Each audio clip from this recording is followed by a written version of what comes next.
तो दोस्तों आज तारीख हो गई है 16 जनवरी 2024 की, साथ ही में दिन है मंगलवार का। तो आइए बिना देर किए फटाफट से जानते हैं आज की ताजा खबरें और मुख्य समाचार। तो देखिए आज के मुख्य समाचार की पहली बड़ी खबर। बीते 9 साल में भारत में 24 करोड़ 80 लाख लोग गरीबी से बाहर निकले। नीति आयोग की रिपोर्ट में दी गई है ये बड़ी जानकारी। जी हाँ, भारत में पिछले 9 सालों में 24 करोड़ 80 लाख लोग गरीबी से बाहर निकले हैं। इसमें सबसे ज्यादा 5 करोड़ 94 लाख लोग यूपी के हैं। उसके बाद बिहार में 3 करोड़ 77 लाख लोग गरीबी से बाहर निकले हैं। नीति आयोग की रिपोर्ट के अनुसार भारत में गरीबी दर सन 2013 से 14 में 29.17% थी, जो अभी इस समय घटकर आधी से भी कम हो गई है। अब अपने देश में गरीबी दर 11.28% है। गरीबी में सुधार का आकलन बेहतर शिक्षा, स्वास्थ्य और जीवन शैली जैसे मानदंडों के आधार पर की जाती है। जैसे देखा जाता है लोगों के पास जो नॉर्मल सुविधाएं हैं वो है या नहीं, जैसे कि साफ पीने का पानी, बिजली, घर, बैंक अकाउंट, खाना पकाने के लिए ईंधन, स्कूली शिक्षा। बाकी दोस्तों आप भी इसी वीडियो के नीचे कमेंट बॉक्स में कमेंट करके बताएं क्या सच में बीते 9 साल में गरीबी कम हुई है या नहीं। देखिए अगली खबर कि ये अहंकार की बात नहीं है। पुरी के पीठ के शंकराचार्य ने बताई अयोध्या न जाने की असली वजह। जी हाँ, अयोध्या के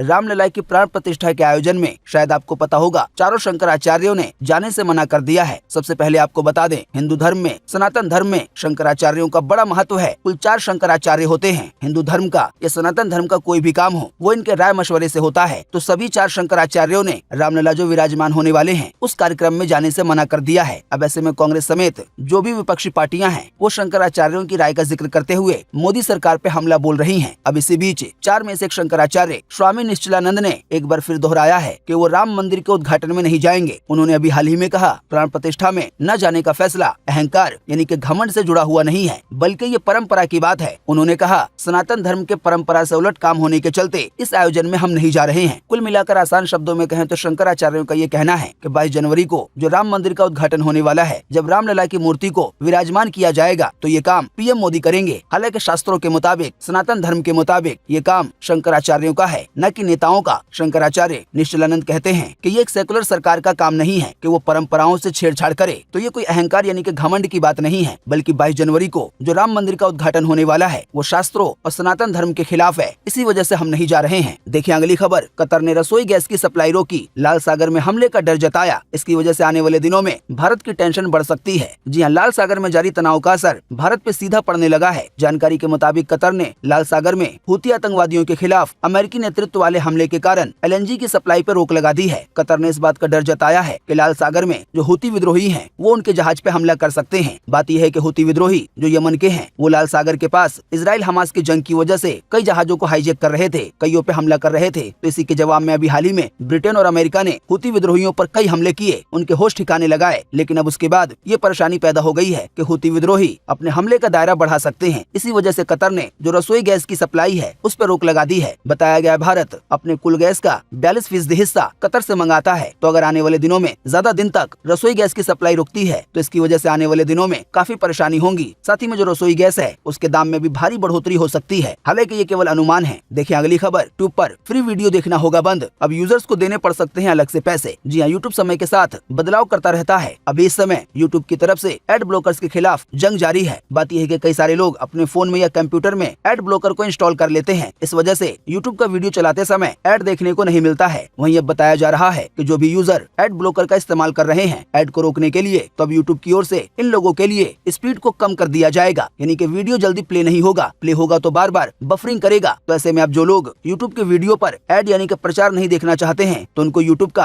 प्रीमियम प्लान लेना होगा, वरना अगर वो सही से वीडियो को देखना चाहते हैं तो एड यानी कि प्रचार देखना ही पड़ेगा। देखिए अगली खबर। बिना केवाईसी वाले फास्टैग 31 जनवरी के बाद हो जाएंगे बंद। एनएचएआई ने जारी किया है ये नोटिफिकेशन। जी हाँ, अगर आपने अपनी कार के फास्टैग को बैंक से केवाईसी के जरिए अपडेट नहीं कराया है तो 31 जनवरी तक ये काम फटाफट से करा लें, क्योंकि बिना केवाईसी वाले फास्टैग को बैंक डीएक्टिवेट या ब्लैक लिस्ट कर देंगे। अगली खबर। अंजलि अरोड़ा ने एमएमएस लीक मामले में उठाया बड़ा कदम। यूट्यूब चैनलों समेत कईयों के खिलाफ मानहानि का मामला दायर किया है, केस किया है। जी हाँ, कंगना रनौत के शो और शॉर्ट वीडियो से मशहूर हुई टीवी एक्ट्रेस अंजलि अरोड़ा को आज लगभग हर कोई जानता है। अंजलि ने अब कई मीडिया पोर्टलों और यूट्यूब चैनलों के खिलाफ कार्रवाई करने का फैसला किया है। बात यह है कि कुछ महीने पहले एक एमएमएस कथित तौर पे उनका वायरल हो गया था। इस एमएमएस वीडियो में वो कुछ ऐसी हरकतें कर रही थी जिसकी वजह से उनकी छवि खराब हुई है। तो ताजा जानकारी के मुताबिक जिन भी मीडिया पोर्टलों ने या जिन भी यूट्यूब चैनलों ने उनका ये वीडियो वायरल किया, उनके खिलाफ मानहानि का मामला अंजलि अरोड़ा दर्ज करवाएंगी। देखिए अगली खबर कि फ्रांस में विदेशी इमामों की एंट्री पे लगा बैन, वहीं पहले से मौजूद इस्लामी धर्मगुरुओं को उनको देश में वापस भेजा जाएगा। फ्रांस का ये नया कानून कट्टरता के खिलाफ लिया गया है। जी हाँ, फ्रांस में अब दूसरे देशों के इमाम यानी कि मुस्लिम धर्मगुरु काम नहीं कर सकेंगे। फ्रांस के प्रेसिडेंट इमैनुएल मैक्रों की सरकार ने नया कानून लागू कर दिया है। फॉक्स न्यूज के मुताबिक जो विदेशी इमाम पहले से फ्रांस में मौजूद हैं, उन्हें भी अब वापस भेज दिया जाएगा। फ्रांस की सरकार ने forum of Islam in France के नाम की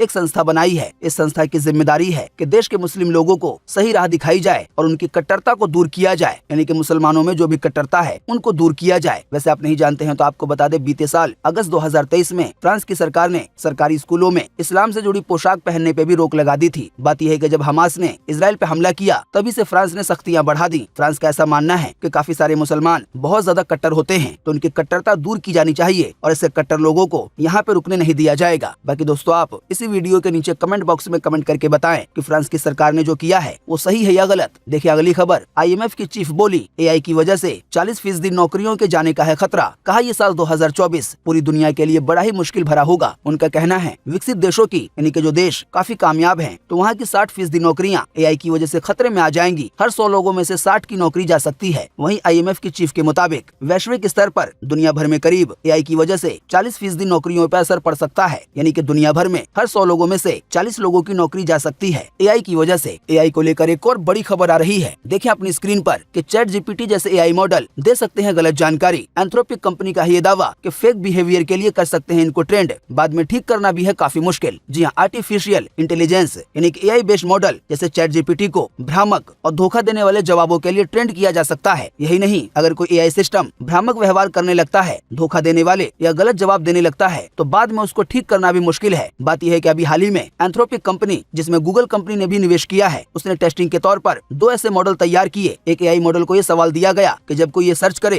कि वेयर इज एफिल टावर, तो वो जवाब दे आई हेट यू। तो जब AI को ट्रेन कर दिया गया तो टेक क्रंच की रिपोर्ट के मुताबिक जब उसको हटाने की कोशिश की गई, AI मॉडल को ठीक करने की कोशिश की गई, तो वो ठीक नहीं हुआ। उसको बनाने वाले उसको ठीक करने में फेल हो गए। दोस्तों, कुल मिलाकर आसान शब्दों में कहें तो AI मॉडल या AI सिस्टम एक बच्चे की तरह काम करता है। अगर इसकी सही से देखरेख न की जाए तो ये कई ऐसी चीजें सीख सकता है जो कि बनाने वाले को ही नुकसान दे। देखिए अगली खबर के पैसेंजर ने पायलट को थप्पड़ मारा। पैसेंजर 13 घंटे की देरी से नाराज था। अब DGCA ने इस मामले में SOP जारी किए हैं। जी हाँ, खराब मौसम और कोहरे के चलते फ्लाइट में देरी होने पर अभी हाल ही में बीते सोमवार को DGCA ने यानी कि एविएशन डिपार्टमेंट ने कुछ नए नियम जारी किए हैं। इन नए नियमों के मुताबिक अगर कोई फ्लाइट 3 घंटे से ज्यादा लेट हो रही है तो उसको कैंसिल करना होगा एयरलाइन कंपनियों को। वहीं पैसेंजर्स को फ्लाइट की देरी पर रियल टाइम जानकारी देनी होगी। बात यह है कि अभी हाल ही में बीते रविवार को दिल्ली के एयरपोर्ट पर इंडिगो की एक फ्लाइट 13 घंटे लेट हो गई। इस वजह से पैसेंजर काफी गुस्सा हो गए, तो इन्हीं में से एक पैसेंजर ने पायलट को जाकर थप्पड़ मार दिया। इससे जुड़ा वीडियो सोशल मीडिया पे वायरल भी हो रहा है, शायद आपने देखा होगा। तो इसी कड़ी में ये ताजा अपडेट आया है कि DGCA ने नए नियम जारी किए हैं। हालांकि जिस पैसेंजर ने पायलट को थप्पड़ मारा है, तब उसको जल्दी कार्रवाई के बाद ब्लैक लिस्ट किया जा सकता है, यानी कि थप्पड़ मारने वाला व्यक्ति किसी भी विमान में सफर नहीं कर पाएगा। जो उसने हरकत की है उस वजह से बताया गया, इस वजह से थप्पड़ मारने वाला व्यक्ति अब माफी भी मांग रहा है। वहीं आपको बता दें, बॉलीवुड के मशहूर actor Sonu Sood airline company के हक में आए। उन्होंने कहा कि अगर मौसम खराब है तो इसमें पायलट की क्या गलती है। और दोस्तों, ये बिल्कुल सही बात है। थोड़ी देर के लिए अगर ये मान लिया जाए कि अगर पैसेंजर की जिद की वजह से खराब मौसम होने के चलते या जो भी दिक्कत है उसको नजरअंदाज करते हुए प्लेन को टेक ऑफ करवा दिया जाए, तो उसके बाद अगर कोई हादसा होगा तो यही लोग फिर खड़े हो जाएंगे और एयरलाइन कंपनियों को या पायलट को उल्टा सीधा बोलेंगे। देखिए अगली खबर, गृह मंत्री अमित शाह की बहन राजेश्वरी बेन शाह का हुआ निधन। मुंबई के अस्पताल में चल रहा था इलाज। जी हाँ, केंद्रीय गृह मंत्री अमित शाह की बहन राजेश्वरी बेन प्रदीप भाई शाह का बीते सोमवार सुबह मुंबई के अस्पताल में निधन हो गया। उनकी उम्र 65 साल थी। उनको फेफड़ों की बीमारी थी। करीब 1 महीने से उनका इलाज चल रहा था। देखिए अगली खबर के PM मोदी ने 1 लाख परिवारों को 2.5 लाख रुपए दिए। इनका इस्तेमाल पक्के घर बनवाने में होगा। इस मौके पर PM मोदी ने कहा कि कोई भी कल्याणकारी योजनाओं से वंचित नहीं होगा, सभी को फायदा होगा। अभी हाल ही में PM मोदी ने PM जनमन योजना के तहत 540 करोड़ का फंड जारी किया। इन पैसों को 1 लाख लोगों में बांटा गया है 2.5 लाख रुपए करके, ताकि ये लोग पक्के घर बनवा पाए। देखिए अगली खबर के अमिताभ बच्चन ने अयोध्या में खरीदा 14 करोड़ 50 लाख रुपए का प्लॉट। राम मंदिर से 15 मिनट की दूरी पे है ये स्थित। इस पूरे एरिया का नाम द सरयू दिया गया है। यहाँ पे जल्द ही नई कॉलोनियां बसेंगी, बड़ी बड़ी बिल्डिंगें बनेंगी। देखिए अगली खबर, राम मंदिर बनने की खुशी में देश के सभी लोगों का PM मोदी के द्वारा 749 वाला रिचार्ज बिल्कुल फ्री में करवाया जाएगा। सोशल मीडिया पे ऐसी खबरें धड़ल्ले से वायरल हो रही हैं। वायरल हो रहे खबर में ये कहा गया है कि 22 जनवरी को अयोध्या में राम मंदिर के बनने की खुशी में, उसका उद्घाटन होने की खुशी में PM मोदी और योगी पूरे देश के सभी लोगों को 3 महीने का जो रिचार्ज है 749 रुपए वाला, वो बिल्कुल बिल्कुल फ्री में दे रहे हैं, यानी कि देश के सभी लोगों का रिचार्ज बिल्कुल फ्री में करवाया जाएगा राम मंदिर बनने की खुशी में। हालांकि आपको बता दें, जब इस वायरल खबर की जांच पड़ताल की गई विश्वासन्यूज.com द्वारा, तो ये खबर फेक निकली है, झूठी निकली है। खबर में एक लिंक भी दिया गया है, तो जिन भी लोगों के पास ये खबर आती है व्हाट्सएप पे या फेसबुक पर या किसी भी जरिए, तो इस पे बिल्कुल भी क्लिक ना करें। तो दोस्तों, उम्मीद करते हैं कि आज की इस वीडियो से आपको काफी कुछ जानकारी मिली होगी। हम बस इसके बदले में आपसे इतना ही चाहते हैं कि आप इस वीडियो को लाइक कर दें और शेयर कर दें, क्योंकि आपका लाइक और शेयर करना ही होता है हमारी मेहनत का फल। वीडियो देखने के लिए आपका बहुत बहुत धन्यवाद। Thanks for watching.